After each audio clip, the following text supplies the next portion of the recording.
Hi everyone, good morning. Welcome back to the podcast. I hope you have a lovely weekend. It's a Saturday morning, and I'm sure all of you have plans for the evening for your revelries. Do be safe out there. Take care of yourselves. Definitely don't overdo it. Talking about today's topic, I thought Keshav was asking me today when I was talking to him in the office. So it's wonderful that we see these motivation videos and we have all kinds of motivations to help you, motivate you financially, physically, mentally. We said, but what is this about this human being such we have this problem of feeling unmotivated? Why is it though I feel unmotivated in the morning? What is it that's causing my unmotivation? If I understand why I'm feeling unmotivated or feeling dejected in the state of inertia that I feel, maybe I'll understand this better and will help me feel motivated instead of relying on some external influence or a spark to get me going. By understanding why I'm the way I am, I'll be able to get over this sooner and faster. I said, okay, that's a good question. So we listed out some of the reasons why Keshav could be feeling the way he feels in the morning. So the first one which we came to understand was the lack of clear goal or purpose. A lot of my guys in my office suffer from this, including Christian. One of the things me and Christian always debate about is purpose. He says, sir, I don't have any purpose in life. And it's a terrible thing to have, especially when you're younger, that you don't have a clear goal where you don't know where you're going. And you don't feel like you have any purpose in life. And you spent a lot of time just sitting and wondering what to do with yourself because you don't know what to do. And it's perfectly normal. Trust me, we have all been there, and some of us leave that place and come back to that place. It is a base state for human beings. The state of feeling purposeless, goalless, aimless, or boredom. It's a wonderful place to be. When you're there, I know it feels terrible, but it is a biological requirement for human beings to feel purposeless, goalless, listless, or boredom, because it's the time when your brain is at its most creative. When you're at that kind of a state is when you feel the most creative energy is coming through to you. So don't get down. But one of the reasons you could feel like this is feeling unmotivated is because you don't have any clear goals or purpose. Second thing what Keshav and me discovered was not having a clear objective. Understanding why a task is essential, or finding it the energy to do the task or the undertaking, enthusiasm to undertake it difficult to find. So the reason why you find that energy or the enthusiasm to do something lacking is because you don't understand why it is important to do that job, such as reading a book. A lot of you find it very hard to read a book. You're like, sir, read a book? Can't I watch a YouTube video? Can't I listen to an audio book? Can't I just sit and talk to friends in a circle and understand it? Do I have to really read it? Is it so essential? And that's why you find it hard and find it very hard to motivate yourself to read, because you don't understand how essential the task is. So by understanding why something is essential, maybe that will help you to get over the feeling lack of motivation to do that activity. Another reason why Keshav finds unmotivated or hard to do something is feeling overwhelmed, which is another human emotion, and it's very normal to feel this, where you feel like you just can't get your head around what is happening. There's so much of things happening around you, and you're emotionally and you're physically overwhelmed, and you don't know what to do. You feel like you're drowning in the work. You feel like you're drowning in life, and you feel overtaxed and overused and just can't get yourself together, which is normal. All you have to do is do what I was talking about in my LinkedIn post in the morning, which is to take a break. The Japanese idea of finding solitude, even finding a calm in the middle of the storm. As crazy as the world is today, and as crazy as social media makes us, and we are all trigger happy to click on videos and click on posts to see, it is sometimes good to just take a break, to feel this condition of feeling overwhelmed and finding the magnitude of the task or the number of tasks which you have to do very hard to understand where to start and maintain that momentum. It all can be difficult. So taking a break is okay. Like circling back to number one, spending a little time on boredom and feeling listless is okay. Solitude is good. As much as scary as it sounds. Even if you're in a marriage, you're in a family, spending a little time in the morning by yourself is very healthy and very normal. Even if you're spouse or your partner feels threatened by the fact that you want to spend some time by yourself, do explain to them that everybody needs a little space and a little time, and it's okay. Another thing Keshav told me, which is when we were discussing the list, was the fear of failure.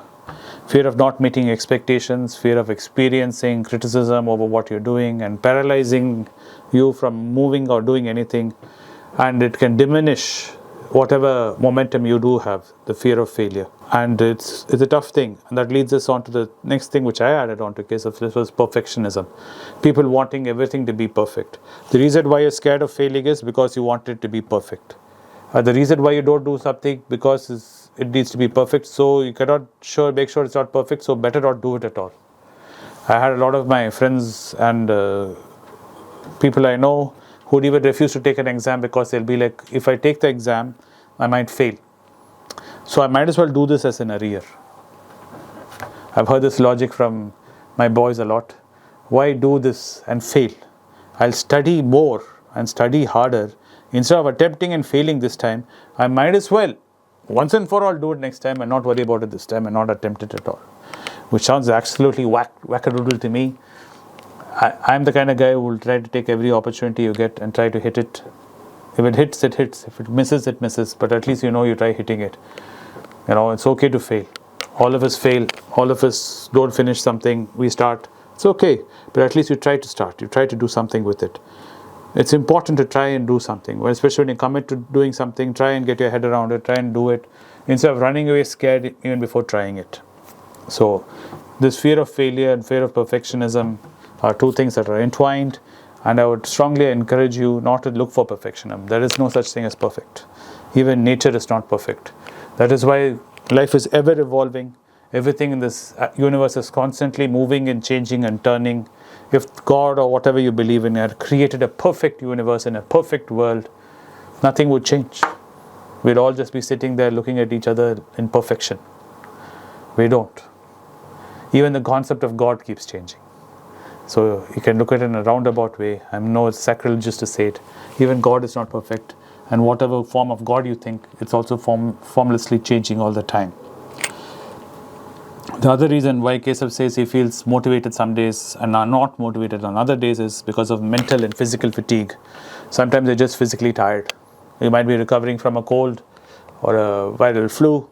You can't expect yourself to think that you're 16 years old or 15 years old and bounce back and jump into the gym the next day. As you get older, trust me, and I know this as I'm pushing my years much higher than where Keshav is, not as high as Anand, but I'm halfway there, is pushing yourself when you're physically and mentally exhausted. So to work efficiently and effectively, if you're physically not ready there, please take your time and make sure you're recovered physically before you can do even any mental work. Even mental work, as much as you think, requires a lot of physical effort, and you'll be surprised how mental work is physically draining. And I'm sure when I said that, a lot of you are like, yes, you're right. You're right. Even reading a book is physically draining. Keshav was sitting behind the camera shaking his head furiously saying, yes sir, reading is physically draining. Environmental factors can be another reason why you're feeling unmotivated. My cameraman Karthik can feel this today because poor man had a rough day yesterday. Feeling unsupportive work environment, toxic work environment. And the pressures from work, the pressures from home for Karthik, both sides he's getting into a vice. It's like both sides, like a head you see in those old cartoons. Karthik's head feels like that, and he feels like he's ready to explode. That poor boy is doing the best he can and he's trying to be as happy as he can be and keep it all together. And sometimes Karthik just needs a hug and saying, it's okay boss, it's all right. It's human.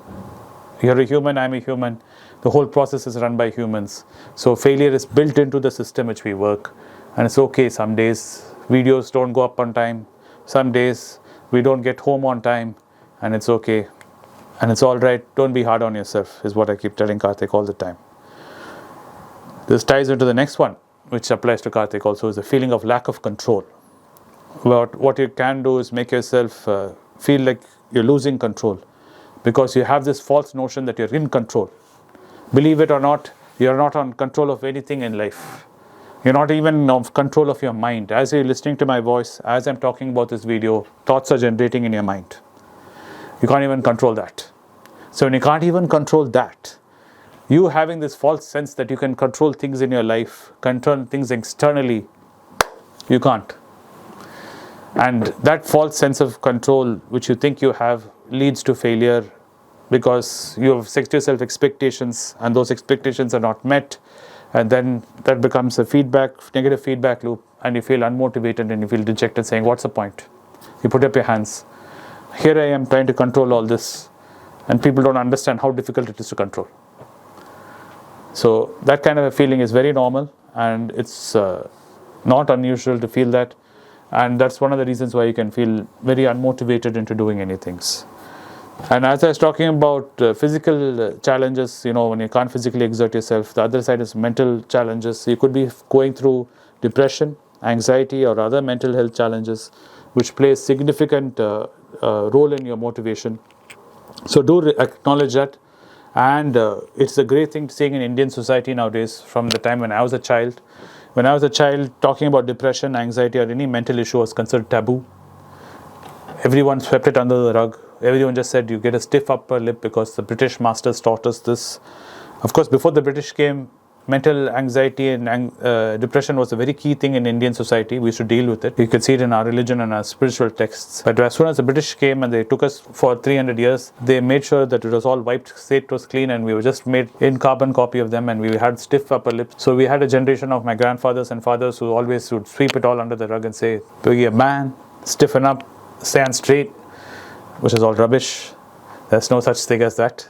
Having anxiety and depression is very normal. Even great leaders such as Obama or Nelson Mandela, whomever you fancy, suffered anxiety and depression. Even Adolf Hitler, that famous video which was made into memes in the bunker, you see such a leader in severe anxiety and having mental health challenges at that time when he's about to lose his life. So those can lead to lack of motivation, can lead to issues such as not being able to do anything. So those are real clinical issues. If you are suffering those, or you think you're suffering those, I strongly advise you to find help, a professional, be it someone in a supportive group or a supportive environment, or a professional help in terms of a psychologist or psychiatry, whichever helps you. And there's nothing wrong in taking that kind of help. Nothing wrong in taking that kind of help, and even taking medicines, whatever the doctors recommend. There's nothing taboo or to be ashamed of. All of us go through it. A physical thing, like if you break your arm, it's physically visible where you're wearing a cast and you can see it. But if you have a mental issue like depression and anxiety, there is no physical way to show it. So people won't understand it as much as they do a physical disability. So be kind to yourself is what I'm saying. The other reason why Kesav sometimes feels not motivated is because I don't give him enough recognition and gratification.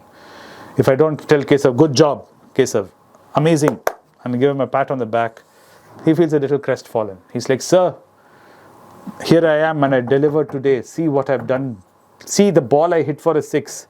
And if I'm the other side of the crease being his partner batsman and I don't applaud him, he feels a little crestfallen. And he's like, dude, I just hit a ball for a 6 and you didn't see it. And that was a fast bowler, that too. So it is important now and then I walk up to Kesav and we punch our gloves together as batsmen do. And we have our chats in between overs, me and Kesav, like Dhoni and Kohli or anyone you see on TV do. Me, Kesav do talk a lot in between in videos, which you guys don't see because we edit them all out. So it is important to find those little rewards, little gratification, and pat on the back can go a long way. So that's one of the other reasons why people feel little lack of motivation. There are a whole slew of other ones which I couldn't get into, but I think I've kind of clocked it out today. Karthik is like, sir, you have kind of dragged it on for more than 14 minutes now. So actually me and Kesav had another list of 10. Maybe another day we'll do another remaining video and the remaining 10 things which I want to talk about, which are basically about passion and skills and knowledges, which can lead to lack of motivation. Anyway, I didn't want to hold on to you any much further today on a Saturday morning, that too when you have plans of relaxing and enjoying and de-stressing. And some of you may be lucky enough to have a long weekend because Monday, Tuesday seems to be a holiday for some people. So if that is the case for you, do have a lovely long weekend. Relax, recharge, regroup, rethink, whatever that is that gets you through your work and the stresses of life. Other than that, I hope you have a wonderful weekend, long weekend. See you in the next one tomorrow. Bye.